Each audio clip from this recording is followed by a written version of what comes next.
bak jatuh tertimpa tangga. Seperti itulah agaknya pepatah yang paling tepat untuk menggambarkan apa yang baru saja terjadi pada aktris kontroversial Nikita Mirzani. Dalam perseteruannya bersama Dr. Reza Gladys, bagaimana tidak, sebuah langkah yang diajukan Nikita lewat upaya banding, bukannya mengantarkan dirinya pada putusan yang lebih ringan, justru makin menyeretnya ke jurang yang lebih dalam. Ya, dalam putusannya, Hakim Ketua Sri Andini menjelaskan bahwa Pengadilan Tinggi DKI Jakarta menerima banding yang diajukan baik oleh Nikita maupun jaksa penuntut umum. Dan setelah mempertimbangkan secara matang, lahirlah keputusan mengejutkan, yang intinya Majelis Hakim mengubah putusan Pengadilan Negeri Jakarta Selatan dari masa hukuman 4 tahun penjara dan denda 1 miliar rupiah menjadi 6 tahun penjara dan denda 1 miliar rupiah. Lantas, seperti apa riuhnya suasana persidangan ketika putusan itu dibacakan? Seperti apa buka suaranya pihak Reza Gladys mengenai hal ini? Dan benarkah keputusan ini menambah panjang waktu Nikita harus mendekam di balik jeruji besi? Pemirsa, bersama Intens Investigasi, kami hadirkan kabar terkini, terpercaya, dan teraktual, tetapi sebelumnya, jangan lupa untuk like, subscribe, dan juga share channel YouTube ini.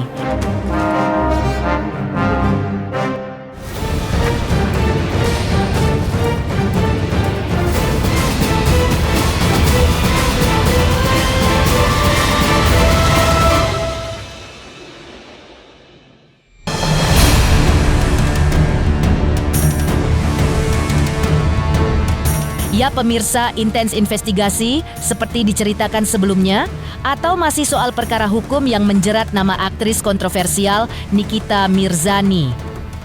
Dalam perkara hukumnya, bersama Dr. Reza Gladys, yang baru diputus oleh Pengadilan Tingkat Kedua, atau dalam hal ini Pengadilan Tinggi DKI Jakarta, Selasa, 9 Desember 2025 kemarin, Nikita dalam amar putusannya yang dibacakan oleh Ketua Hakim Pengadilan Tinggi DKI Jakarta, Sri Andini, dinyatakan terbukti secara sah dan meyakinkan bersalah, yakni turut serta melakukan perbuatan dengan sengaja dan tanpa hak mendistribusikan dan atau mentransmisikan informasi elektronik dan atau dokumen elektronik dengan maksud untuk menguntungkan diri sendiri atau orang lain secara melawan hukum.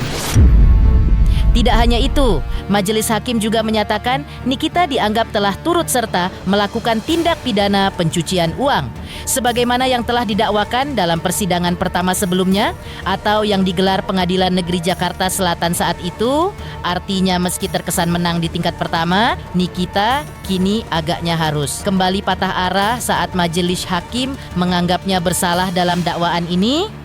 Dan atas seluruh isi putusan tersebut membuat Majelis Hakim menjatuhkan hukuman yang lebih berat dari sebelumnya, atau yang sebelumnya Nikita didakwa dengan pidana penjara 4 tahun dan denda sebanyak 1 miliar rupiah.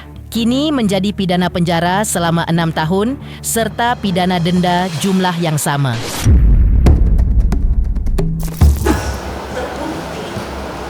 Secara sah dan meyakinkan bersalah melakukan tindak pidana turut serta melakukan perbuatan dengan sengaja dan tanpa hak mendistribusikan dan atau mentransmisikan informasi elektronik dan atau dokumen elektronik dengan maksud untuk menguntungkan diri sendiri atau orang lain secara melawan hukum dengan ancaman pencemaran atau dengan ancaman akan membuka rahasia, memaksa orang supaya memberikan suatu barang yang sebagian atau seluruhnya milik orang tersebut atau milik orang lain, serta melakukan tindak pidana pencucian uang sebagaimana dalam dakwaan alternatif ke-1 pertama dan kedua penuntut umum. Menjatuhkan pidana kepada terdakwa orang kafir itu dengan pidana penjara selama 6 tahun. Pidana denda sejumlah 1 miliar rupiah dengan ketentuan apabila pidana denda tersebut tidak dibayar diganti dengan pidana kurungan selama 3 bulan. Menetapkan masa penangkapan dan penahanan yang telah dijalani terdakwa kurang seluruhnya dari pidana yang dijatuhkan. 4. Menetapkan terdakwa tetap ditahan. Menetapkan barang bukti sebagaimana tersebut dalam putusan ini dikembalikan kepada penuntut umum. Demikian ya putusannya terhadap terdakwa dan jaksa penuntut umum diberikan hak untuk mengajukan upaya hukum dalam waktu 14 hari setelah putusan diucapkan pada hari ini. Demikian ya, sudah selesai putusan ini dan persidangan saya nyatakan ditutup.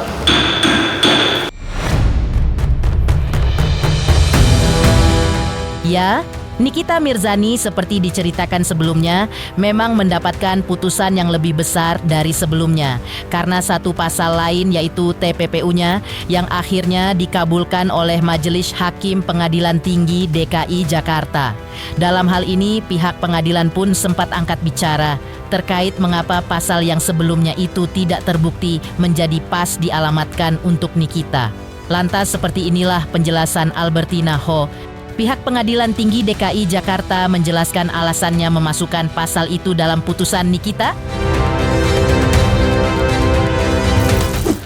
Kan tadi sudah dibacakan semua ya pertimbangan majelis bahwa ada perbedaan kalau di PN itu tidak terbukti, di Pengadilan Tinggi menurut Majelis Hakim Pengadilan Tinggi itu terbukti juga pencucian uang. Ya, jadi dua dakwaan kumulatif itu terbukti. Itu pertimbangan majelis. Itu kan sudah disampaikan dalam pertimbangan itu. Kalau di PN terbukti hanya satu kan ya, IT-nya ya, undang-undang IT-nya. Kalau di Pengadilan Tinggi terbukti dua-duanya, IT dan juga pencucian uang. Tadi kan sudah dibacakan oleh majelis pertimbangan lengkapnya ya. Pertimbangan lengkap sudah dibacakan tadi oleh majelis, terbukti semuanya. Kalau di Pengadilan Negeri apa terbukti TPPU? Tidak kan? Nah, tidak terbukti. Kalau Pengadilan Tinggi terbukti. 6 tahun ini atas pemerasan dan TPPU ya? Iya, dua-duanya. Ya, udah bisa hukumannya itu sekaligus semuanya. Iya, kan dakwaannya kumulatif kan? Nah, hukumannya juga kumulatif. Jadi tidak dipisahkan ya. Kalau pelanggaran yang pertama hukuman berapa, kedua berapa? Jadi sama. Setali 3 uang putusan Pengadilan Tinggi DKI Jakarta dalam kasus Nikita versus Reza Gladys. Ditemui awak media setelah terbitnya putusan tersebut, kuasa hukum Reza Gladys, Julianus Sembiring pun menyambut baik mengenai putusan ini. Menurutnya, tidak ada satupun hal yang janggal dari putusan tersebut. Ia menegaskan bahwa proses persidangan dan pembacaan putusan sudah sepenuhnya mengikuti ketentuan Undang-Undang Nomor, khususnya pasal yang mewajibkan seluruh putusan dibacakan secara terbuka. Dalam penjelasannya, bahwa apa yang diputuskan majelis banding adalah bentuk penerapan hukum yang benar sesuai koridor konstitusi. Karenanya, menurutnya, wajar apabila publik tidak perlu menganggap putusan ini sebagai sesuatu yang aneh atau di luar kebiasaan. Saya berbicara tentang soal bagaimana konstitusi itu diterapkan. Kalau tentang soal kekuasaan hakim kan itu sudah jelas. Diatur dalam Undang-Undang 48 tahun 2009. Di pasal 13 itu ditentukan bahwa tentang semua putusan itu dibacakan secara terbuka. Tetapi Undang-Undang 48 2009 di pasal 13 menjelaskan itu. Nah, kalau kemudian tadi dibacakan ya putusannya secara terbuka, itu memang majelis hakim tingkat banding saya beranggapan itu mengikuti ketentuan dari Undang-Undang 48 tahun 2009. Hanya itu, nggak ada yang lainnya. Jadi nggak ada yang aneh terhadap ini, seperti itu. Julianus Sembiring kemudian memberikan penjelasan lebih detail mengenai 2 banding yang diajukan, baik dari pihak Nikita maupun jaksa penuntut umum.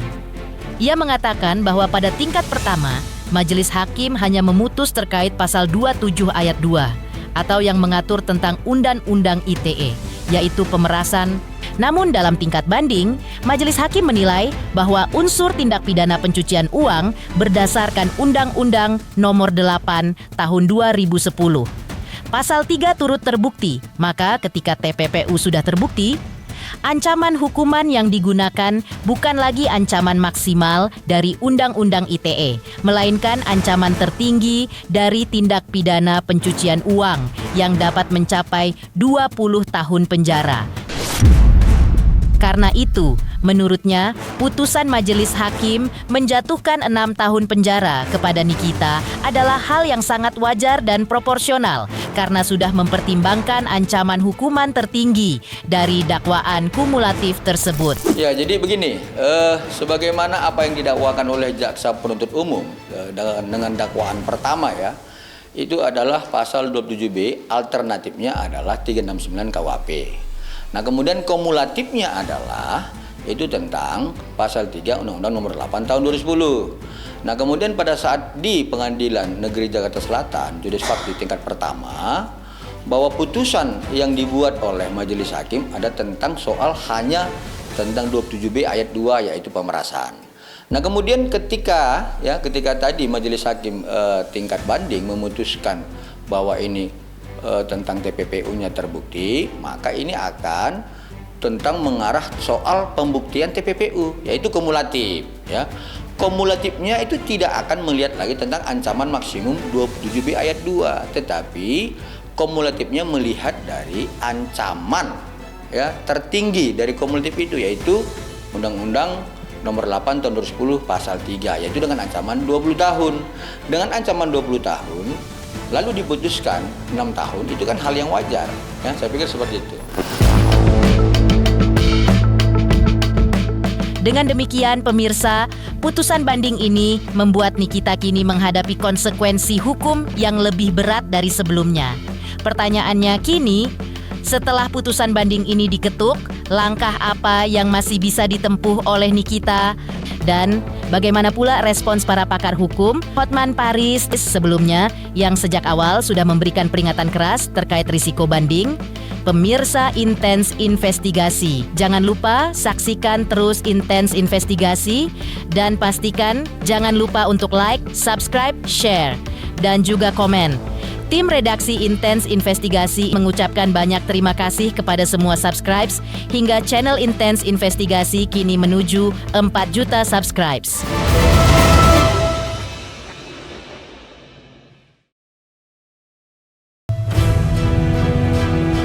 Jauh sebelum putusan banding ini dijatuhkan, praktisi hukum Hotman Paris ternyata sudah memberikan peringatan keras kepada Nikita Mirzani. Hotman menilai, vonis 4 tahun penjara di tingkat pertama sebenarnya merupakan putusan yang sangat ringan. Tapi Hotman juga sempat menjelaskan sebuah fakta penting, bahwa SOP kejaksaan mewajibkan banding apabila putusan lebih rendah dari 2/3 tuntutan. Artinya, meski Nikita memilih untuk tidak banding, jaksa pun tetap akan mengajukan banding, dan itu otomatis membuka kemungkinan hukuman Nikita ikut naik di tingkat berikutnya. Masalahnya karena SOP kejaksaan itu kan, kalau putusan kurang dari 2/3 dari tuntutan, ya SOP mereka harus banding.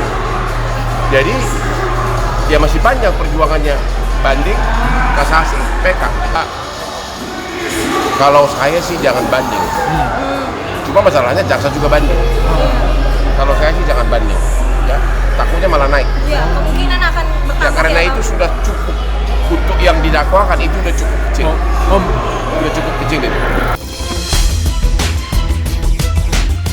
Masih dalam keterangannya yang sama, Hotman Paris juga kembali menegaskan bahwa putusan 4 tahun penjara sebelumnya sudah sangat bijaksana dan seharusnya tidak perlu dipersoalkan lagi. Namun, karena jaksa tetap mengajukan banding, maka menurut Hotman, pilihan Nikita untuk ikut banding menjadi situasi yang dipaksa keadaan. Itu sudah termasuk hakimnya sangat bijaksana. Itu sudah termasuk sangat bijaksana. Ya, saya kira cuma masalahnya karena jaksa banding, ya udah mendingan di kita banding. Tapi begitu jaksa misalnya mencabut, dia harus juga mencabut. Tapi saya kira nggak, jaksa tidak akan mencabut. Itu SOP mereka selalu banding kalau di bawah 2/3. Ternyata ada putusan pidana. Tidak ada pengaruh berarti Bang? Ya, nggak akan mempengaruhi.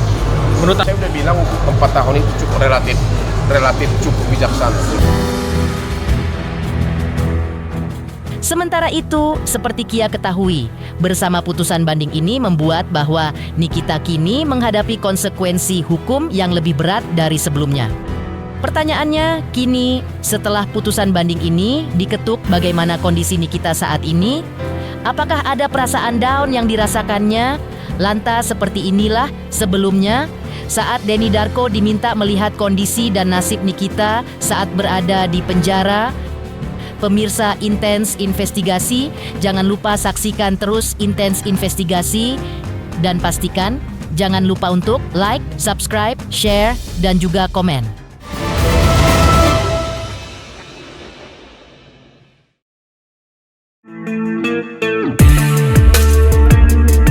Mencoba membaca melihat lebih dalam lewat kartu tarotnya tentang seperti apa kondisi Nikita saat ini. Sebelumnya, Denny Darko sempat meramalkan nasib Nikita yang menurutnya masih ada beberapa orang yang ingin Nikita bebas. Selain itu, Denny Darko juga melihat Nikita mulai harus mempertimbangkan orang-orang yang tidak menyukainya. Katanya mau banding, membanding balik menggugat Nikita Mirzani secara perdata. Kalau dilihat seperti itu, kita akan tahu bahwa upaya untuk melakukan itu betul ada. Tapi ya, kalau menurut saya ini nggak akan terlalu berbuah hasil yang sangat maksimal ya. Kalaupun iya ya sebenarnya lebih kepada keputusan dari hakim sendiri nanti akan melihat apa yang akan dilakukan oleh Nikita Mirzani. Jadi apapun yang terjadi ke depannya ini akan sangat dipengaruhi oleh sikap dan juga attitude Nikita Mirzani dalam persidangan dan juga menunggu nanti ini tadi dikeluarkan. Setelah banding ada juga akan berusaha sekuat tenaga. Dan saya yakin ada orang di belakang Niki juga yang berharap Niki ini bisa bebas karena Niki ini termasuk yang diharapkan bisa menyuarakan hal-hal yang ingin disuarakan oleh orang-orang ini tadi. Tapi di sisi yang lain memang mempertimbangkan orang-orang yang tidak menyukainya. Jadi apa yang dilakukan silahkan dilakukan. Mencoba untuk memperjuangkan sesuatu dan mencoba untuk memprotes hal-hal yang dia pikir itu tidak benar dengan caranya dia yang disukai oleh banyak orang dan juga ini nggak dilakukan oleh banyak orang pula. Tapi ingat bahwa dalam perjalanannya dia ini menimbun musuh. Dan musuh-musuh ini jika mereka orang-orang yang berkuasa, maka Niki yang juga usianya udah nggak muda lagi ini pasti akan kewalahan untuk menghadapi kumpulan orang-orang yang berusaha untuk menjatuhkannya.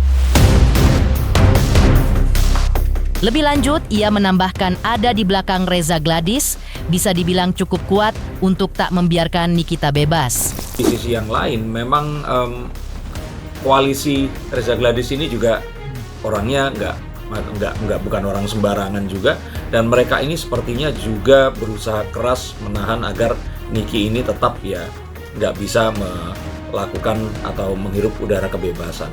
Tapi apapun itu kalau lihat dari kemarin yang masa tahanannya berkurang secara signifikan, saya melihat yang kedepannya ini akan demikian pula. Dan saya pikir pengadilan juga sudah melihat bagaimana Niki selama ini sudah menjalani ya, proses penahanannya, walaupun ini bukan kurungan yang divoniskan, tapi saya pikir ini sepertinya akan sedikit banyak memberikan versi jera seperti yang mereka inginkan.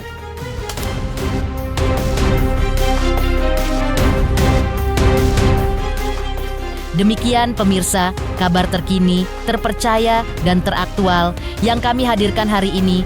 Jangan lupa saksikan terus Intens Investigasi dan pastikan jangan lupa untuk like, subscribe, share, dan juga komen.